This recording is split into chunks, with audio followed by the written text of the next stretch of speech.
Enggak, itu Om Hani yang suruh baca tadi. Abang udah ya? Siap. Udah ganteng.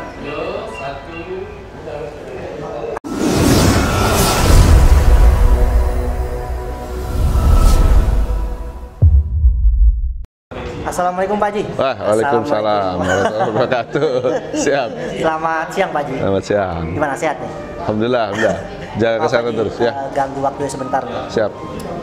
Kan gini Pak Haji, kicau mania banyak yang nanya ke saya gitu. Pak Haji Lukman kan termasuk apa ya? Kicau mania yang cinta kicauan Ya. dan juga berhasil menangkarkan murai batu. Maklum nih, murai batu kan salah satu burung yang apa ya, punya gengsi tersendiri nih di mata kicau mania. Kalau boleh tahu Pak Haji, sejak kapan sih mulai menangkarkan murai batu? Waduh, ceritanya panjang. Kalau menangkar murai batu mungkin sudah hampir 8 tahunan ya. 2012, 2013 lah. Udah lama sih kalau nangkar murai batu. Cuma memang kan dulu mencoba mempelajari penangkaran dulu. Karena kan murai batu termasuk murai yang susah untuk ditangkarkan kan, dalam artian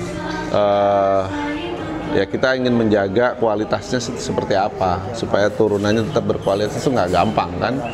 Kalau hanya sekedar mengawinkan mungkin banyak orang yang berhasil, meskipun itu juga tidak mudah karena sifatnya kan fighter.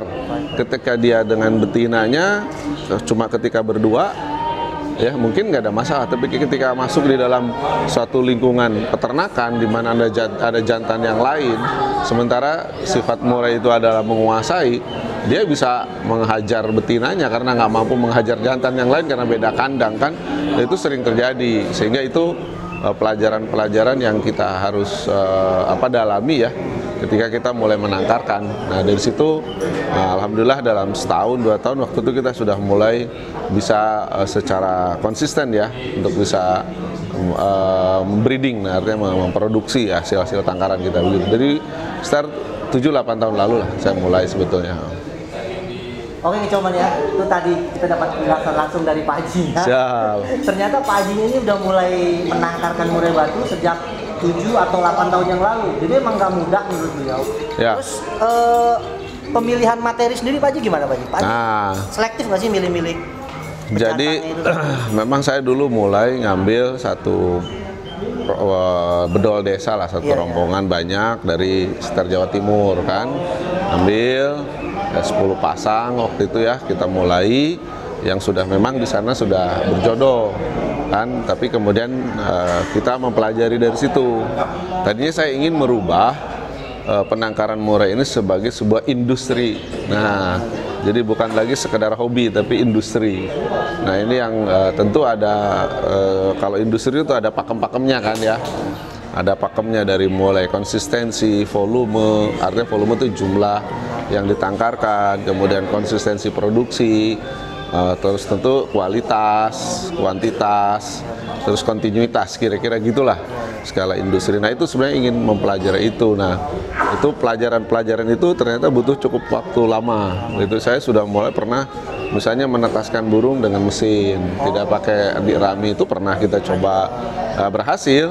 Ya kan, kemudian kalau kuantitas bisa dicapai, tapi kan lagi-lagi ketika kita bicara murai batu itu bukan hanya kuantitas tapi kualitas. Nah, baru kemudian kita mempelajari kualitas. Bagaimana kualitasnya, bedakan antara yang pengeraman mesin dengan pengeraman natural alami. Nah, ya indukan. Itu kemudian kita coba mulai lagi terpancing dengan isu-isu yang ada di tengah-tengah yang berkembang, bahwa misalnya terah gitu kan, harus terah jawara dengan terah jawara. Nah itu kita juga pelajari. Jadi itu juga gitu aja ya, dicoba. Ya kebetulan ada basic lah, pernah belajar biologi gitu ya. Pernah belajar biologi, gimana yang dominan, gen yang dominan seperti apa, gen yang resesif seperti apa. Ya, kemudian di dunia kicau itu saya pelajari juga dulu IO-IO yang di Indonesia yang berkembang tuh pakem-pakemnya seperti apa. Oh kalau gini terahnya harus begini. Nah itu juga kita pelajari. Oh berarti gennya yang begini. Kemudian menghindari gen resesif atau gen lemah yang seperti apa. Itu kita pelajari, sehingga kita dulu pernah misalnya punya hasil tangkaran yang secara kebetulan sesuai dengan tren waktu itu. Ya kalau zaman sekarang disebutnya, ini kan baru sekarang nih ngetren, dulu kita sudah punya. Artinya yang apa, yang ya sujud-sujud dibilang kemudian konslet, itu kita sudah punya dulu sekitar 5 tahun yang lalu. Sekarang udah kita lepas ke orang lain. Itu artinya kan, oh ternyata trennya begitu. Kalau bentuk begini maka harusnya gennya begini gitu kan, kita lihat oh indukannya harus yang begini. Kalau volumenya harus begini. Jadi itu yang kita pelajari. Jadi dari pelajaran itulah kemudian sekitar baru 2 tahun 3 tahun ini saya serius di situ. Fokus di dalam kualitas, kuantitasnya kita jaga ya, tapi kualitas juga itu jaga. Nah, nomor satu. Nah, disitulah kita mempelajari faktor apa saja yang bisa mendongkrak 2 poin ini, bisa terkawal 2 poin ini. Itu aja kita lihat. Misalnya contoh ya, apakah terah dengan terah itu hasilnya jawara? Nah, itu kita pelajari. Ini jawara jantan, jawara betinanya dari turunan jawara, apakah hasilnya jawara gitu. Nah, itu kita pelajari. Memang baru 2 tahun ini ya, secara serius tadi saya bilang adu gen, kita disebutnya breeding in breeding. Nah itu kan jadi model-model kayak gitu baru 2 tahun 3 tahun ini saya baru fokus ke situ. Dulu kan kita baru belajar bagaimana cara penangkarannya. Nah sekarang kita belajar, sekarang kita mulai menerapkan bagaimana cara menghasilkan yang berkualitas. Kualitas yang baik. Ya, tujuan utama dari penangkaran ini adalah sebenarnya kita mendukung konservasi. Tentu kembali ke sana. Yang kedua adalah juga mendukung ekonomi kerakyatan, karena kalau saya secara pribadi karena memang ingin mendorong ekonomi kerakyatan, saya melihat di dalam dunia kicau ini pergerakan ekonominya bagus gitu. Ekonomi kerakyatan dalam ini cukup besar lah ya, sampai dulu kan ada yang melaporkan sekitar 18 triliun per tahun transaksinya, itu luar biasa. Itu aja sih saya lihat. Terus sebenarnya kendala yang paling serius Pak Haji, kan banyak juga nih selama ini saya wawancarai penangkar-penangkar di Jabodetabek ya, itu kan katanya dari segi apa ya, kenyamanan tempat sama hama-hama seperti tikus itu ngaruh nggak Pak Haji? Kalau selama ini pengalaman Pak Haji sendiri? Kan begini, burung itu kan burung pandemi dan ekosistem. Murai juga sama, itu pandemi dan ekosistem. Jadi dia harus masuk di ekosistemnya dulu. Ekosistem itu kalau di hewan itu ya mungkin kalau bahasa mistisnya, ini jinnya atau halusnya sudah akrab belum gitu kira-kira itu. Nyaman dulu nggak di kandang gitu ya? Iya, si lingkungannya juga, benar. si ekosistemnya itu udah nyaman belum gitu kan, itu kan. Jadi waktu tahun pertama, tahun kedua itu sulit sekali kita untuk memproduksi, untuk beranak aja susah gitu. Ada telurnya ada, tapi kemudian nggak menetas, ada menetas kemudian cacat gitu. Itu tahun-tahun pertama yang kayak begitu tuh biasa, karena memang itu tadi dia akan kan kita memindahkan. Jadi ibaratnya itu di dalam jadi di dalam dari terbuka kepada habitat aslinya kepada habitat yang terkurung lah, ibaratnya tertutup lah ya. Nah itu memang nggak gampang, karena kita harus menciptakan dulu ekosistemnya, habitatnya, sehingga si alam juga sudah menerima. Ketika sekarang sih udah mudah. Jadi kesulitan itu udah normal ya. Mungkin untuk para penangkar nggak usah panik. Kalau di tahun-tahun pertama itu, waduh kok gagal, kok ini susah. Itu dia sedang mencari, ibaratnya mencari ekosistemnya, menemukan baik burungnya ataupun alamnya. Ya kan, alam di sekitar itu kan nggak kosong. Ya kan, ada udaranya, ada hewan-hewan di sekitar situ, ada macam-macam lah. Jadi itu biasalah. Nah, kalau dengan ketekunan terus-terusan nanti kita ketemu. Ada yang memang kebetulan, secara kebetulan pas dia menangkar di tempat itu, pas kebetulan dapat ekosistemnya plek, jadi langsung produksi. Nyaman dia. Nah, itu seolah-olah oh harus begini. Kalau kita ikuti belum tentu terjadi di tempat lain. Nah, itu karena ada faktor. Ini kan kita bicara alam, bukan matematik. 1 tambah 1 pasti 2. Gitu kan, 2 tambah 2 pasti 4. Enggak. Ini yang kita tangkarkan makhluk hidup dan lingkungan. Jadi ya ikuti aja gitu kalau saya sih. Jalan juga harus ketemu bahasa kerennya anak muda sekarang chemistry ya gitu, gitu. Terus saya dapat bocoran katanya Pak Haji juga produksi pakannya yang khusus buat murai batu nih katanya. Saya terbukti nih, kecuali banyak yang nanya ke saya nih. Tolong Bang, kulik nih Bang, bener gak sih produksinya Pak Haji ini? Itu gimana Pak Haji? Boleh tahu nggak apa namanya? Jadi saya ini kan belajarnya pangan ya, pangan untuk manusia kan. Terus saya pelajari ini burung-burung dalam hal ini terutama murai itu kan usus pendek ya, Iya. cara pencernaannya, cara menyerapnya, ya kita belajar lah dulu gitu kan. Kalau di dunia pangan ya manusia yang katakanlah ususnya panjang itu tentu berbeda dengan ususnya pendek kan gitu ya.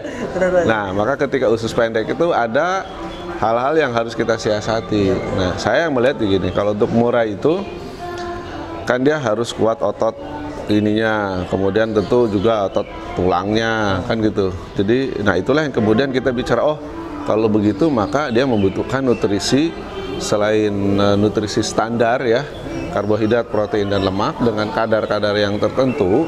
Karena dia kelebihan karbohidrat juga kurang bagus, kelebihan lemak juga kurang bagus, kelebihan protein juga kurang bagus. Tapi sebaliknya kekurangan juga kurang bagus, ya, gitu kan?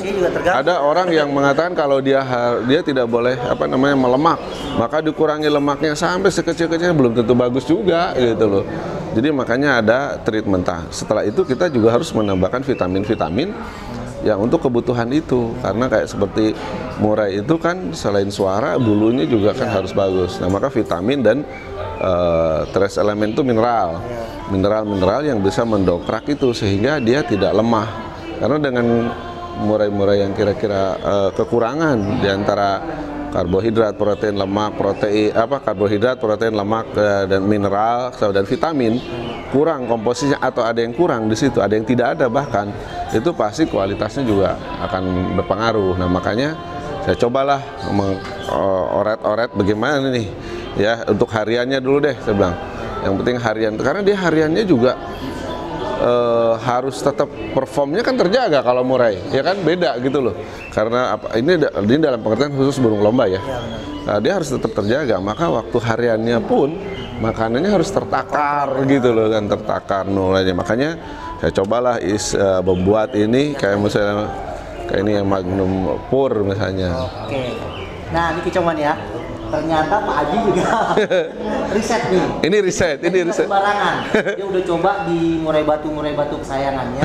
Nah, kalau kecomannya pengen tahu, penasaran, pengen coba nih, bisa lihat nih mereknya ini. Nanti di event-event big akan ada pameran-pamerannya. Oke Pak Haji, terima kasih banyak nih Pak Haji, sama-sama. Udah meluangkan waktunya. Semoga makin sukses. Terima kasih. Semoga juga bisa jadi motivasi buat kecomannya demi perkembangan. Tapi ada tambahan ini nih. Ada lagi Pak Haji ya? Ini juga sama untuk minuman harian ya. Oh, ini minuman aja. Tanpa efek samping Pak Haji ya? Nggak ada, karena itu murni proses alami ya, yang dia berisi dari vitamin dan mineral alami juga. Oke, kecomannya ini ada juga nih. Namanya Nutrifit. Nah ini alami, nggak ada efek samping, nggak ada zat kimia, jadi aman buat murai batu atau burung-burung ocean lainnya. Kebetulan udah saya uji coba, semua udah saya uji coba yang udah ini. Riset, udah jadi emang nggak asal-asalan bikin, di riset, dicoba di burung sendiri aja ya. Dicoba di burung. Baru saya keluarin. Baru dikeluarin. Ini percobaannya 1,5 tahun. Duh, risetnya lama dicoba ya, 1,5 tahun.